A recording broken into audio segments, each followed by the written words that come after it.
Velasco, nag-away-away. Siyang presidente noon, mga kaibigan, hindi niya mapag-isa yung kanyang mga tauhan. Yan ang karakteristik ng isang weak leader. Pero, kung ikaw ay isang matatag, malakas, at talagang masasabi nating strong leader, PBBM, di ba? Si PBBM, mga kaibigan, nung sinabi niya, nag-call siya ng unity, mga kaibigan, anong nangyari? Nagpuntahan sa kanya yung mga malalaking mga partido. Nagpuntahan sa kanya. Naki-unite. Di ba? Kaya nga nagkaroon ng unity team. Actually, ang unity team, hindi lang yan si PBBM at si Sara. Yung unity team na yan, unity yan eh. Nakipag-unite ang iba't ibang mga partido, mga malalaki at maliliit na partido. Nakipag-unite sila kay PBBM. Nung nanawagan ng unity si PBBM, agad sila na tumalima at nakipag-unite. So doon pa lang, mga kaibigan, kitang-kita na natin yung pagiging strong leader ni PBBM. Pinapaniwalaan ng tao, kahit sinong tao, maliit man, mayaman man, o may pinag-aralan, walang pinag-aralan, pinapaniwalaan siya. Yung kanyang tawag ay naghihid talaga yung mga tao at talagang siya ay pinapaniwalaan. Unlike kay Digong, no, kay RRD, nanawagan siya na ang kanyang PDP laban ay mabuo. Pero ano nangyari? Kawatak-watak. Walang naniwala sa kanya. And even today, mga kaibigan, watak-watak pa rin. Walang naniniwala sa kanya at isa-isang nag-alisan. Sign or characteristic ng isang weak leader. Weak leader. Kaya nga, mga kaibigan, lahat ng mga binabato na paninira ni Digong kay PBBM, sa kanya nagbabackfire. Weak leader. Siya yun. Siya yung weak. Kasi si PBBM, very strong. Dahil kapag sinabi ni PBBM, naniniwala ang mga tao. Mga kaibigan, siguro naman, kayo, meron din kayong mga organization na sinasalihan. Makikita mo kaagad, madidistinguish mo kaagad kung sino ang weak leader at kung sino ang strong leader. Kasi kapag strong leader, pinapaniwalaan. Kapag weak leader, binabaliwala, binabypass. At ang weak leader, hindi masyadong dumadami yung kanyang mga miyembro kasi hanggang doon lang pagkatapos nag-aalisan pa. Yan si Digonyo, di ba? Ganyan yung Digonyo. Weak, di ba? Kaya nga, mga kaibigan, so sabi ko nga, no to pro-China, no to war freak, no to China lover, no to confidential queen, no to confidential funds queen, no to yung ano ba tawag doon, yung nangahambalos, no? Kasi yung anak niya, di ba, nanghambalos o nanapak, no? So masyadong anong tawag doon, siya yung bukod sa mainitin ng ulo, yung, ano tawag ng mga kaibigan? War freak nga, di ba? FRRD, Pangulo lang for Survival, Power and Money. Emilia Lopez. Tama ka dyan, no? So, yun nga, mga kaibigan, no na talaga sa kanila. Kita niyo, mga kaibigan, ngayon, sinisiraan si Speaker Martin Romualdez. Sinisiraan ng mga leadership. Wala daw si Speaker Martin, no? Wala daw, hindi daw siya present nung panahon ng Yolanda. Pero mga kaibigan, nakita naman natin, no? Nakita natin yung mga pictures, buti na lang nagpa-picture, no? Kasi siguro kung hindi nagpa-picture si Speaker Martin, ako, talagang wala talaga siyang ebidensya. Buti nagpa-picture siya, di ba? Ayan. Di ba? Saan pa? Tingnan pa natin yung iba yung picture. Ba? Mabuti na lang talaga nagpa-picture siya. Oh, ito pa. Yun siya, oh. Oh, 'di ba? Yolanda 'yan. Saan pa? Pakita pa natin yung iba. Actually, marami 'tong mga kaibigan, eh. Pero hindi ko na mapapakita lahat, no? So, saan pa? Ito. Yan, oh. Ba? Andun siya mga kaibigan. Ang sinasabi ng mga DD sheet, no? Wala daw si Speaker Martin, no? Nung nangyari daw ang Yolanda at nung natapos daw, wala daw si Speaker Martin, no? Nasa ibang bansa daw. Tingnan nyo, ah. Okay. Ito pa. O, di ba? O, so ngayon, sino ang napahiya? Sino ang napahiya na walang ginawa kundi manira? O, di ba? So, lumalabas ngayon mga kaibigan na talagang itong mga taong mga kaibigan, yan, ginagawa nila talaga ang lahat para sirain, no, si Speaker Martin Romualdez. Masyado silang insecure at takot na takot sila ngayon. Kasi nga, mga kaibigan, nung nangyari yung paninira na yan ni Tatay Digong, nagkakaroon na ng change of mind ang maraming kababayan natin na nakita nila yung tunay na kulay ng mag-amang Duterte. At marami mga kaibigan na talagang ayaw na sa kanila. Ayaw na sa kanilang iboto sila at talagang naghahanap na ng ibang presidentiable. At ito nga mga kaibigan, sabi ko nga kanina, no, doon sa aking post, na ako, kinoconsider ko ito, si Speaker Martin Romualdez. Kung meron akong gustong i-consider, siya na lang. Kasi mga kaibigan, magaling yan si Speaker Martin Romualdez at talagang hindi siya korap. At isa pa mga kaibigan, tiningnan ko yung kanyang biography, mga kaibigan. Maganda yung kanyang track record. At talagang nitong siya na yung speaker, yung kongreso ay merong surplus. Hindi ginastos lahat, di ba?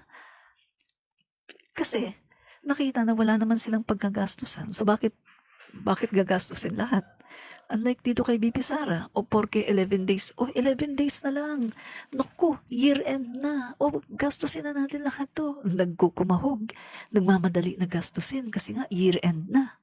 So mga kaibigan, yung ganong mindset, walang puwang yan dito sa Pilipinas. Kasi nga mga kaibigan, tingnan nyo ha, gagastusin mo yung 125 million dahil lang sa magkukumahog ka for 11 days dahil lang year-end na.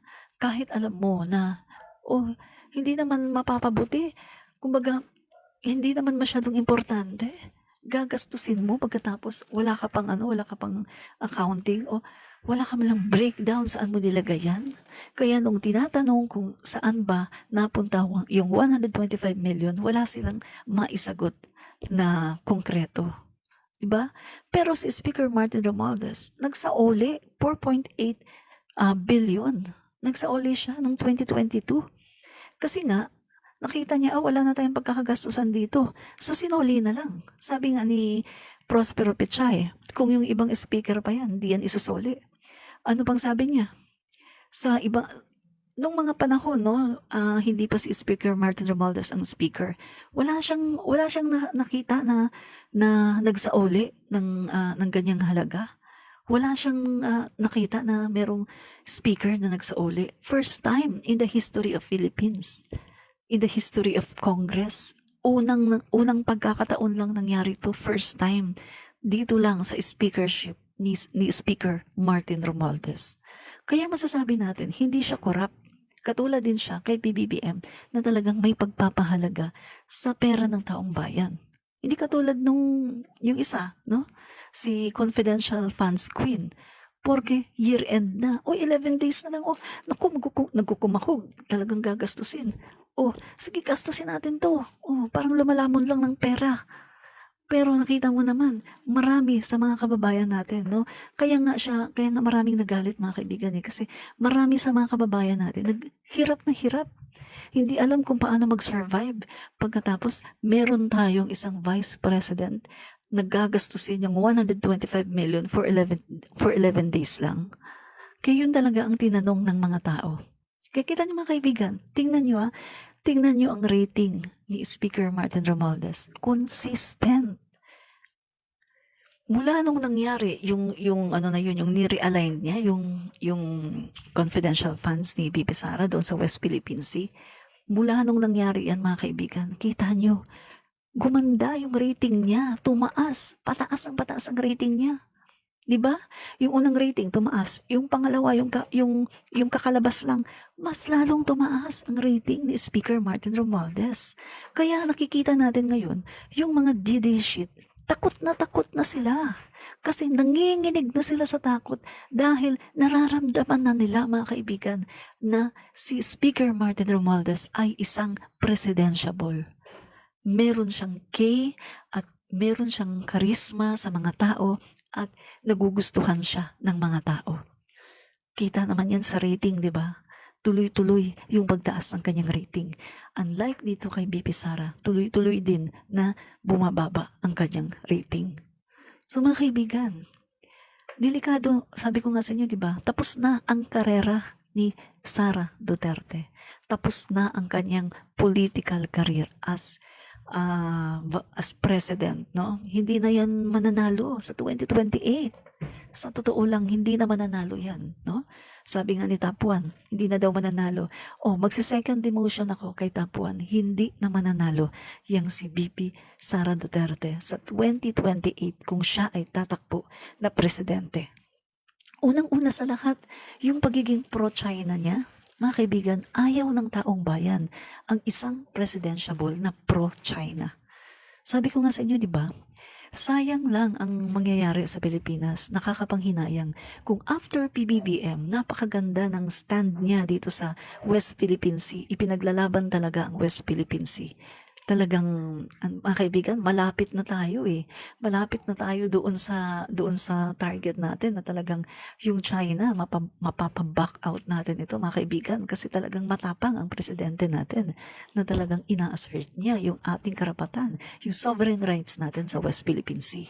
Pagkatapos, bigla, merong presidente again sa 2028 na Duterte, na alam naman natin kung ano ang ginawa ni Tatay Digong noon. Kasi pro-China yan sila mga kaibigan. And even, nahahalata niyo ba si BP Sara Duterte? Never siyang nagsalita against sa China. Kahit na nakita niya na ni-laser na yung mga barko, kahit nakita niya na binunggo yung barko, kahit nakita niya na yung ating mga mangingisda ay binubuli, kahit nakita niya na pinapaalis yung ating mga Coast Guard, never siyang nagsalita, never siyang nagkondena sa China. Kasi nga mga kaibigan, ang Duterte ay China lover. Mahal nila ang China. Kasi mga kaibigan, napag-alaman ko na ito palang nanay ni Tatay Digong ay isang leftist. Kaya pala si Tatay Digong, inamin niya mismo na siya ay leftist. Kaya nga 'di ba nung panahon ng kampanyahan, 'di ba, mga kaibigan, siya ang tinuturing na official candidate ng NPA. At mismo mga kaibigan, makita nyo yan no, sa mga video, no? Nasa mga pinalabas yan sa ABS-CBN, sa kung saan-saan. Meron pang video si Miriam Defensor Santiago na sinasabi niya na delikado daw kapag si Digong nanalo. Kasi nga, yung kanyang mga kaibigan stand niya, nakikipag-connive siya sa mga NPA. So dito mga kaibigan, kitang-kita natin kaya pala gustong-gusto nila ng China at hate na hate nila ang Amerika kasi leftist, communist. So mga kaibigan, kapag Sara na naman sa 2028, patay na mga kaibigan. Mangyayari na naman ang kumbaga mga kaibigan, mapuputol na naman yung ginawa ni PBBM na pinapakita niya yung tapang natin na talagang atin ito. Hindi pwede. Kasi gustong bawiin ng PBBM kung ano yung atin eh. Kasi mga kaibigan, yan yung ginawa ni President Marcos Sr. Si President Marcos Sr., mga kaibigan, siya yung nagpalabas ng presidential decree na kung saan inaangkin ng Pilipinas, no? Yung Pag-asa Island na yan, yung Spratlys na yan, sa atin yan. Si President Marcos Sr. ang talagang unang-una gumawa ng presidential decree at talagang diniklara niya sa buong mundo, amin ito. Pero anong nangyari mga kaibigan? Panahon ni Cory Aquino, 1992, nawala sa atin yung ibang mga isla, nakuha ng Vietnam mga kaibigan, and then after that, panahon naman ni Noy Noy, yung anak niya, o nawala din sa atin ng Scarborough Shoal, nakapagtayo ng mga military bases, and then sinundan pa ng isang Duterte na binibi ang China. Binibi, as in. Bawal ma-hurt ang feelings ni Xi Jinping. Bawal tayo magsalita ng ganito kasi baka gigirahin tayo. Walang bayag. Duwag. Walang bayag. Walang tapang. Pero nung nagkaroon na tayo ng PBBM, mga kaibigan, iba na. Kaya ang China, nung si PBBM na, ay talagang nagkukumahog, mga kaibigan. Nanginginig na sila ngayon sa takot. Mga kaibigan, ang ginagawa lang ng China ngayon, takutin tayo. Yan lang, i-intimidate tayo. Para pag natakot tayo, talo tayo. Sa kanila, ang West Philippine Sea. Ganyan ang ginawa nila kay Digong. Si Digong, ang bilis matakot. Duwag kasi. Sa totoo lang mga kaibigan, duwag si Digong eh. Ang bilis niyang matakot. Anong mga sinasabi niya? Oh, wala tayong laban sa China. Oh, kapag ganito, bigay na lang natin yan. Wala naman akong dyan, wala akong interest dyan. Ay wala namang isda dyan. Yun pala, according to research mga kaibigan, 30 billion yearly, taon-taon ang nawawala sa Pilipinas. 30 billion isda pa lang. At mga kaibigan, di pa kasama dyan yung mga ibang mga yamang dagat, yung mga corals na binalahura ng China. Pinagkukuha yung ating mga corals, kinakalbo. Kita niyo mga kaibigan, pero mahal na mahal nila yan. Mahal na mahal yan ni Digong, ni Sara. Hindi nila kayang i-hurt ang feelings ni Xi Jinping. Huwag daw i-hurt ang feelings. Kaya kita niyo mga kaibigan, kita niyo magugustuhan niyo bang bumoto sa isang presidentiable na hindi kayang kantiin ang China? Bibi Sara Duterte. Mga kaibigan, mag-isip ka. Kung susuportahan mo si BP Sara Duterte, mag-isip ka. Never niyang kinanti ang China. Never siyang nagsalita ng condemnation against sa ginawang pangaharas ng China sa mga Coast Guard, sa mga mangingisda. Never. Direct assault na nga sa atin yun, pero never siyang nagsalita. Pero, nung nag-away ang Israel at ang Hamas, nanawagan siya. Nagsalita siya. Na kung titignan natin, hindi naman tayo maapektuhan directly dahil malayo sa atin yun. Although may mga kababayan tayo na pinapauwi na dito, pero meaning to say, hindi tayo apektado directly. Unlike sa ginagawa ng in-check ng China, 30 billion isda yearly ang nawawala sa atin. At ang ating mga mangingisda, kawawa, hindi nakakapangisda dahil ayaw silang payagan. Kaya nga ang presidente natin ngayon talagang gumagawa ng lahat ng paraan para talagang tulungan itong mga mangingisda para talagang makapangisda na sila dyan sa Scarborough Shoal at sa Ayungin. So mga kaibigan, kapag bumoto tayo sa 2028 ng another pro-China, patay na. Sayang ang ginawa ng ating presidente. Masasayang. Kaya mga kaibigan, no to China lover, no to pro-China, no to Sara. Dahil si Sara ay pro-China. Hindi kayang i-condemn ni Sara ang China. Kahit anong gawin ng China, hindi niya kayang i-condemn. Mahal na mahal nila si Xi Jinping. Mahal na mahal nila ang China. Diba, sabi ko nga sa inyo, ang roots nila, ang mother nila, communist. Leftist, ang mother nila. Mga kaibigan, nung pumunta si RRD sa China, diba, pinagawan ng bantayog yung kanyang nanay, si Suleng, 'Di ba? May bantayog siya sa China. Pinagawan siya ng bantayog. Oh, tuwang-tuwa naman si RRD, 'di ba? Nag-inauguration. Oh, pumunta si RRD doon kasi nga dahil dumalo siya ng inauguration. Oh, kita 'di ba yung monumento ni Nanay Suling. Oh, 'di ba?